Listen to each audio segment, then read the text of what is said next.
Thank you so much for joining us for the Feature Friday for Legal Exchange with Henna, Louise.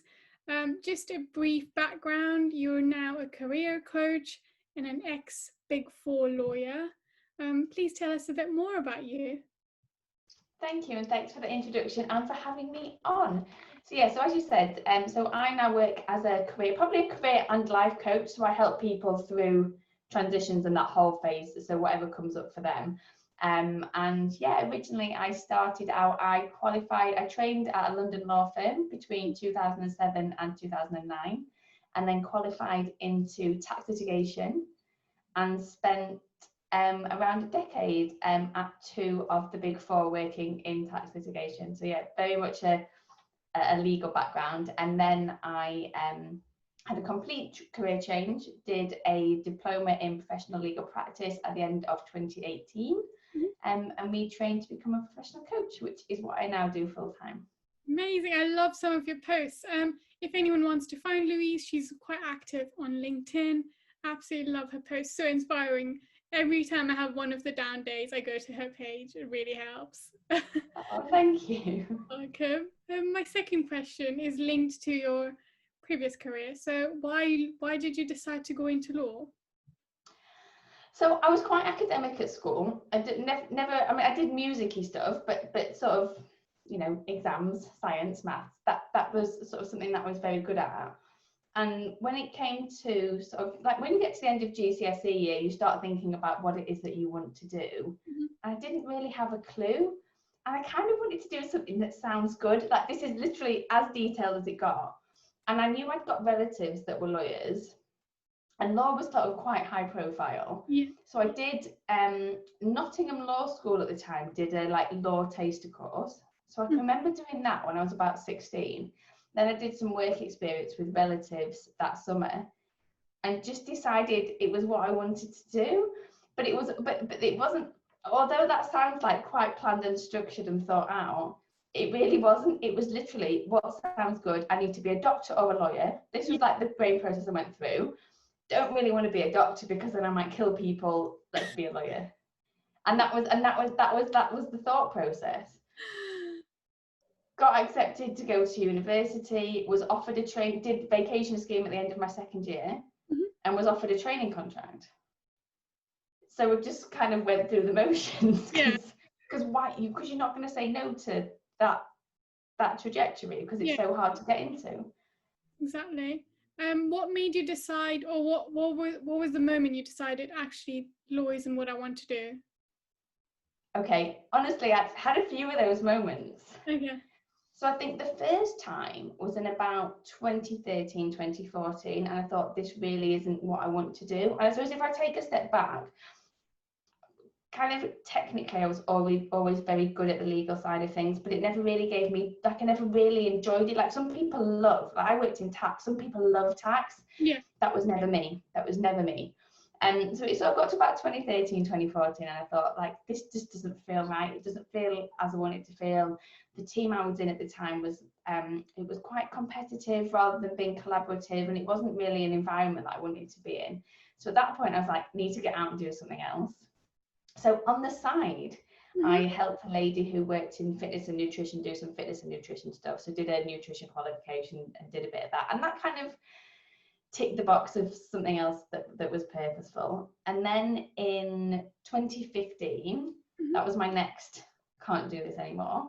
And then I did a 12-month secondment, which was brilliant, actually. So I was at KPMG at this point, did a 12-month secondment in the resourcing team, like a project management role for a year. I was the UK mobility lead, which was essentially a very fancy title for helping junior members do secondments into different areas of the business. But that was brilliant, and I loved that. Yeah. But then I was approached by PwC to go and help them run their indirect tax litigation team. And at that point I had that, do I give it one more try? Because I think it's so easy when you've spent so much time training and then qualifying, and it's in an area that it's so hard to get into, to then walk away from it. So I had all these stories about, I need to give it one more go. It would be such a waste to stop doing it. So went to PwC. And was there for about 2.5 years before I thought, I really just don't want to do this anymore. And the more senior I got, the more my interest in people development and people management grew. But the more I got the messages back of, you need to do less of the people management because your job is to bring in more business. Mm-hmm. And that really conflicted with my own values of like wanting the best for people. And it was really difficult because you've got a firm that's got all of these financial targets, yeah, which means that people need to work really hard. And then the people who are working really hard, really struggling. And I didn't really have the skills I needed to balance those two things out. And so I ended up with stress levels that were off the charts. And I tried to deny it for a really, really long time. But at the end of October 2018, I was signed off from work with stress. okay. After having taken a month off, because I decided I was taking all my annual leave in one go, because no way I was saying I wasn't okay, took all my annual leave in one go, and then had to really admit that I wasn't okay. And at that point in time, I decided I wasn't going to go back. Okay. So that's the very long story about how I decided not to do that anymore.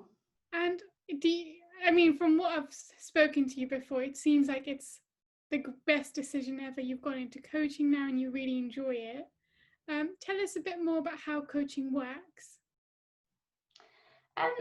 So I suppose the first thing is, like obviously not every day is rainbows and daisies because life is real and we're all humans and we live in a human experience. But for me, it just feels like I've come back to who I am. So like my days are so much easier because I'm not trying to pretend to be anything anymore. I'm just being who I am. And I guess I say that as an introduction because I suppose that's really at the kind of very base level what I do as a coach. I help people to really understand who they are and get comfortable with that, and then have the confidence to go and create a life that feels successful for them.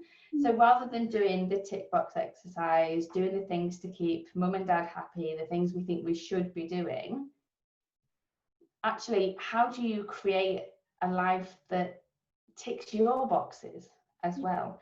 And that never necessarily means a career change, but it's actually how can you align who you are with what you do so that you aren't conflicted with yourself, so you live your life with joy, basically. And that's kind of what I do. Okay. And that's sort of what coaching is. So just to answer your actual question, so coaching is really a conversation to help people explore where are they now, where do they want to be, how do they want to feel, actually how do they get there, and what are the thoughts that they've maybe got about themselves or the kind of beliefs they've picked up along the way that are currently stopping them from making that a reality, and how do they get past that? Really like that. I think in particular, I like the fact that, you know, being happy for yourself rather than ticking someone else's boxes off. Because so many times, like, I think I picked my career. I mean, touch wood, I enjoy what I do, but I picked my career because I was like, I want to be something that people think is good, not because I wanted to become X, Y, and Z. You know, so it's such a good reflection. That's incredible. I really like the fact that you were an ex-lawyer, so you get the pressures of, you know, working in the law. What would you say to people, either aspiring lawyers or lawyers currently, to balance out the competition and stress that the profession brings with it? So I've got a few little tips, I guess, and I'd start off with a phrase I find myself using a lot at the moment, and that's kind of wherever we go, there we are. So I think what happens really commonly is you go to one work environment, you don't like it, you blame the people, you blame the work environment, and you go to the next work environment, same issue, and then you go to the next environment, same issue, and actually you're the common thread throughout all of it. So I guess my first kind of opening gambit is just to remember that as much as we might like to, you can't really control your colleagues or your clients or your employer. What you can do is control your experience, how you behave and how you react, and that makes a massive difference to how you experience work. So with that being said, my kind of tips are, the first one is to get really clear on what are your strengths and your values. So the values piece is really important, because my view is it's when we're in conflict with one or more of our values that we experience things like stress and anxiety. Okay. Because we're kind of out of balance with ourselves. Mm. So there's a great, I'll give you a couple of, I don't know if you do like notes or anything with this, but I can talk it out. There's a couple of free online tests that people sometimes can do just to get clear on that. So that's the values one. And then the strengths one. So in the role that you're currently doing, if you can identify your strengths, you can see how much am I already playing to my strengths, and actually how can I tweak what I'm doing so that I'm using them more. Because when you're at work and you're doing the things where it kind of flows naturally and it feels good, you're going to enjoy your day. Whereas if you spend the vast majority of your day doing the things that feel hard, they don't really quite sit right with you, like it's not going to feel as good. So I think that's the first one. And so the two tests are, there's a high five strength test. Mm-hmm. The website for that is www.high5, the numeral 5 test.com. Okay. And then the second one is a values in action test. This is really values-based strengths, and that's www.𝐵IA.institute.org. I can send you those afterwards as well if you didn't get. I'll put the link below when I post this so people can access it easily. Perfect. That's really helpful. Thank you. Yeah, but because the results of those are great, just because you can be like, oh yeah, like, and then aligning yourself with that. But also if you see that anything you're doing is in conflict, actually again, how do you move yourself away from that? So one of my highest values is honesty. A lot of the time for like lawyers, there'll be something like fairness, justice. If you're in a work environment where people aren't being treated fairly, it's going to cause you stress and anxiety. So you need to find a way to get rid of that conflict. So that's my first one. The second one, and I think lawyers, like, I know I'm pigeonholing here, but having been one and having worked with them, I think a lot of lawyers probably fall into the category of maybe sort of slightly tending towards being perfectionists, and also people pleasers a little bit. And this means that boundaries, say that again. Big nod. Yeah. But it means that boundaries are really, really hard. So, you know, you've got a certain amount of workload on, you're already feeling quite overloaded, and you get given another bit of work, and you're that kind of part of your brain instantly tells you that you need to say yes. You know, everyone else in the team's really busy. Everyone else in the team's really busy. If I don't take it on, they're going to need to take it on. You know, they're stretched. What are they going to think? They're going to think I'm lazy if I don't say yes. And all of that stuff gets in the way. And so we compromise ourselves by saying yes when we need to say no. Okay. And so I think this happens in three key areas. One is like with the workload stuff. The second one is the hours you spend doing the work. You know, can't leave the office till X, Y, and Z person's left. And I can't remember what the third one was right now, but if it comes back to me, I'll let you know.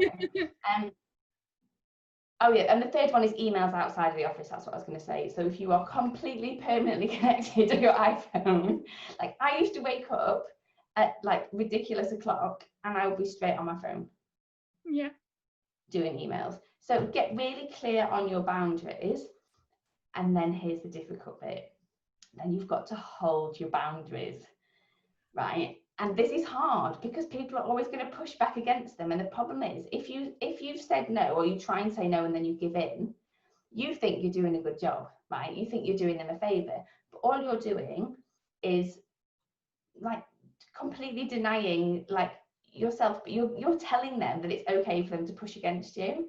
And it's the same when you're managing people. So when you get to that certain level where you're then managing people, if you give someone a deadline, and then you're like, oh, but don't worry if you can't, and I used to do this, don't worry if you can't do it by this point, it's fine, like if it needs to move, they're always going to let it move because you don't hold that space for them. So that one's important. And probably the hardest one. It is the hardest one because it's not like it's a lie in the legal thing that there is an expectation that you will work a certain amount and that you will always say yes, and when the client says jump, you will say how high. And I have a theory on this, right? If everyone So everyone watching this, if everyone decided, these are the hours I'm going to work, this is all I'm going to do, I'm going to say yes to within that capacity, but then I'm going home, I'm having an evening, I'm giving myself this space, at some point, the law firms, the big four, everyone else, they're going to have to spend some money to employ some more people, because that's how they're going to fill the work. But all the time, everyone keeps saying yes and keeps pushing themselves. There's no incentive for them to do anything about it, because why would they? So this is my like collective bid to the universe of lawyers to all agree between yourselves what hours you're going to work and then save yourselves a job. I really love that. So helpful. It is so hard because but especially if you're a perfectionist and people pleaser, because the guilt around enforcing your boundaries can feel challenging. But the more you practice, the easier it gets. Yeah, practice does make you perfect. Yeah. No, you can't ever be perfect. Sorry. I just really like to try. That's perfect. Thank you so much for those. I like to close off with one thing you would say to an aspiring lawyer. To an aspiring lawyer, yes, if this is the profession that you want to go in, then believe in yourself that you can do it and you can make it happen. It doesn't matter what you've got in your degree, it doesn't matter what your background is, it doesn't matter what your story is. The more that you can have confidence and self-belief in your abilities to make it happen, the more that will then come through. If you write yourself off right at the start, someone messaged me today to say they'd had a 2-2 and what could they do about it? And I was like, what if you decided that 2-2 didn't mean anything about you? It was a great degree, a great result, and actually you can still go out there and do anything you want. If you can carry that self-belief with you and never give up, no matter how many no's you get, that's going to help you to succeed. Really amazing. Thank you. This is going to help so many people. I already feel like I've learned so much from you. So thank you so much for your time today. Really. That is my absolute pleasure. Thank you. Thank you.